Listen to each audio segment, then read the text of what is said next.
Hey, it's Matt Moscona. You found it, your home for all the latest news and conversation around your favorite team, the New Orleans Saints. And this channel is powered by BetUS. Up to a 125% bonus on your first 3 deposits, up to $2,000. It's all at BetUS. The link is in the description on this video.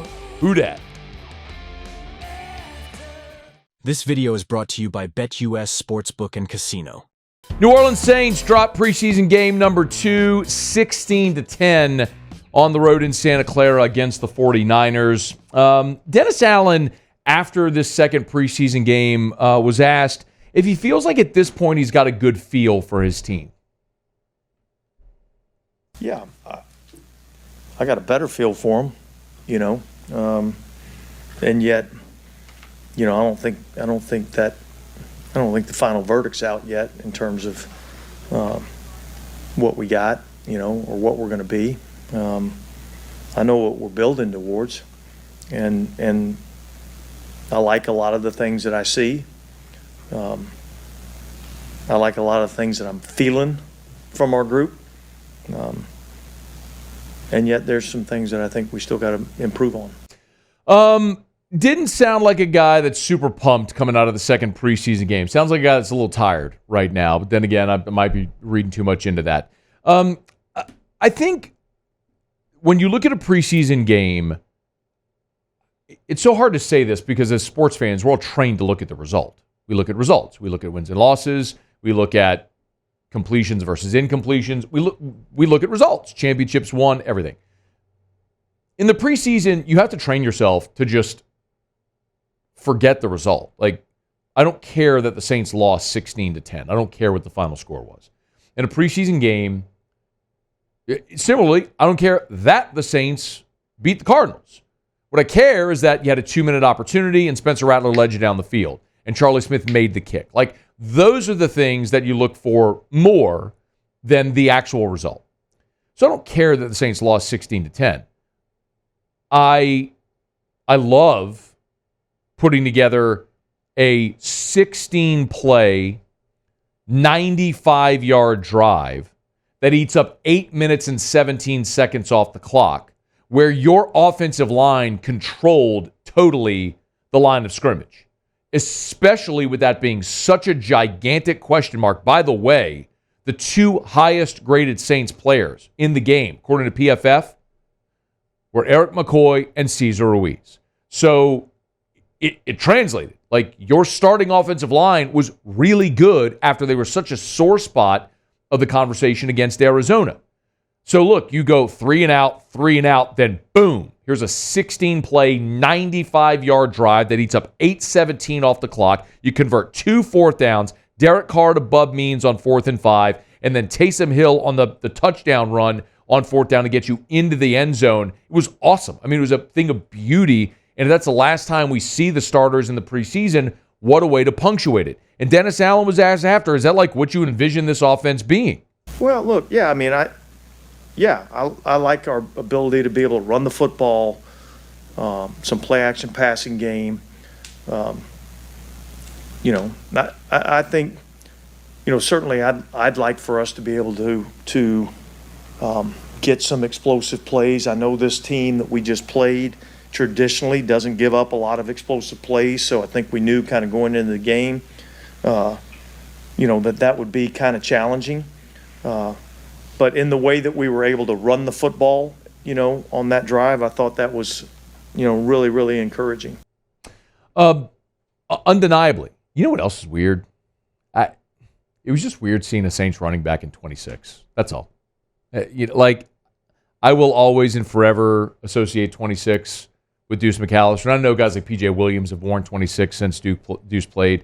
But to see James Robinson wearing 26, and he looked pretty good in it too. I mean, he's listed at 5'9", 219. Maybe the 26 being long just makes him feel like he's a little taller. But anyway, he looked good in the game wearing the 26, but it was odd seeing a running back wear 26 for the New Orleans Saints. But I love the drive.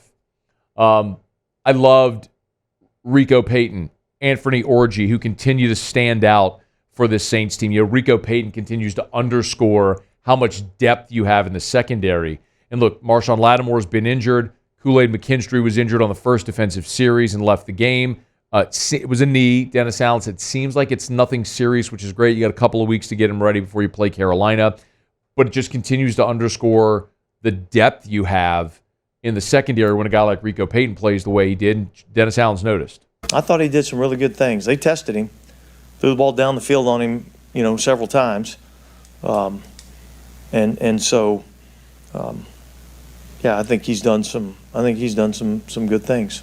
Anthony Orji played the entire game, led you with 8 tackles, had a TFL. 7 of those 8 tackles were solo. Look, a lot of us got to see Anthony Orji play at Vanderbilt if you're an SEC fan, and I know not a lot of people watch Vanderbilt, but I also got to meet him and interview him at SEC Media Days a couple of years back. He was a really good college football player on a very bad Vanderbilt team and a bad program, but that doesn't mean he can't play, and clearly he's shown that. He's a practice squad guy a year ago. Maybe that's a guy that can make this roster and be one of those rotational linebackers. Look, DeMarco Jackson got the start in this game with DeMario Davis and Pete Werner out, so it was nice to see some of the young guys continue to play well and build upon the good outings they've had. Michael Vick at BetUS.com. Catch an incredible 125% sign-up bonus on your first 3 deposits, plus 10% gambler's insurance. BetUS, my online sportsbook and casino. Now, the flip side of that is that when you go into a preseason game, yeah, you're looking for positives, but you're also looking for negatives. I mean, Shane Lemieux was very bad playing on the interior of the offensive line. As good as Spencer Rattler was in the second half last week, leading the touchdown drive, then leading the game-winning drive with the field goal, I would say this was a pretty notable step back for Spencer Rattler. He was 4 of 8 for 27 yards. He had the fumble, put the ball in harm's way. That's the uneven play that you kind of expect from young quarterbacks. So how do you develop a little more consistency? I'd assume we're going to see, I don't think we see Derek Carr at all against the Tennessee Titans this coming weekend. So if Rattler gets a half and Haener gets a half, who plays better? That half football may ultimately determine who wins the backup quarterback job for the season opener against Carolina. So, neither guy was particularly good in that game on Sunday night. Lou Hedley really struggled. Didn't pin any punts inside the 20-yard line. Was very uneven. And I think last year when Hedley and Groupie won the specialist jobs, it went to show you that Dennis Allen isn't married to anybody long term. And so, could Matthew Hayball be a guy that ultimately wins the Saints punting job? It's something that feels very much up in the air with 1 week left of preseason before you're now in the game. You got to cut down to 53 and before you start to get into game mode for Carolina. The quarterbacks, Lou Hedley. And then I'd also say, man, I hated that Jordan Howden missed that tackle in the open field against Joshua Dobbs. I mean, your defense held Arizona to a 4th and goal again. In a real world scenario, after the 3rd down stop, they're kicking a field goal. I mean, it's a 7-6 ball game. They're kicking a field goal to go up 9-7 if this was actual regular season football. But it's the preseason, so you go for it. And it was a great defensive scheme call. And Jordan Howden was right there, and he gets juked and couldn't get Joshua Dobbs on the ground. He walks into the end zone, so now you're trailing. That's a play where if you're a guy right now, after all the conversation about Justin Simmons last week and how Howden and Jonathan Abram are trying to win that job opposite Tyrann Mathieu, that's the kind of play you got to make. You can't go make negative plays against a backup quarterback. But it happened. Peyton Turner. We talked a lot about Peyton Turner. So in our updates with Ross Jackson, we've talked a lot about Peyton Turner because this is a former first-round pick who's in the final year of his rookie, like he's done after this year. And so what his future will be depends on what he does this season. He's finally stayed healthy, and they've moved him inside, and he's had a good camp mostly because he's healthy. And he had a beautiful moment where he beat a double team. He got to the quarterback, and then he tackled a ghost. He just tackled air. Like, those are the types of plays where you got to finish a play to make an impact. But we didn't see it. So, again, there's stuff you like in that preseason game. There's stuff you didn't like. I don't really care about the result. It's what did you learn about your team? How much closer are you to finding who are the 53 guys that are going to make this roster, your first 53, that you're going to go to battle with against Carolina in week 1? And I think they got closer to that, but still some pretty big questions as they go into this final week of camp here. Saints are back home. So they're back home. They got the day off today. Tuesday, back to open practices. They'll be at Yulman Stadium on Tuesday on Tulane's campus, which is really cool. That after being gone for 3 weeks now, to come home, the fans will be able to get out there and see this team for the first time. And curious how that goes. I'd be remiss if I didn't mention Chase Young and the defensive front, the starting defensive front, because Chase Young looks like the guy that was the number 2 overall pick, that was the defensive rookie of the year. And we've seen this in him his first year and his 4th year in the league. The 2 years in between with the injuries have been the problem, right? When he's healthy, he looks awesome. Can he stay healthy? If he can, you struck gold. I mean, a bargain basement 1-year prove-it deal. They also had an awesome formation when Brian Brzee came up with the quarterback hit, where Chase Young went in at one end, Carl Granderson was the other end. They kicked Cam Jordan inside with Brian Brzee. Now, that defensive front looked pretty awesome.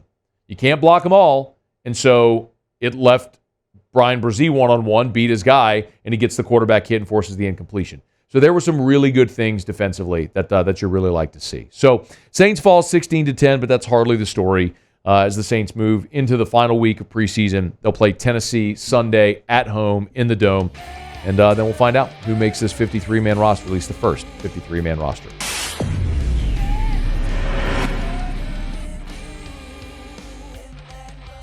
Thanks so much for watching the video. Remember, smash that like button, subscribe to the channel, and hit the bell so you're notified whenever we post a new video. And our channel is powered by BetUS. 125% bonus on your first 3 deposits, up to $2,000. All the info and the link in the description below.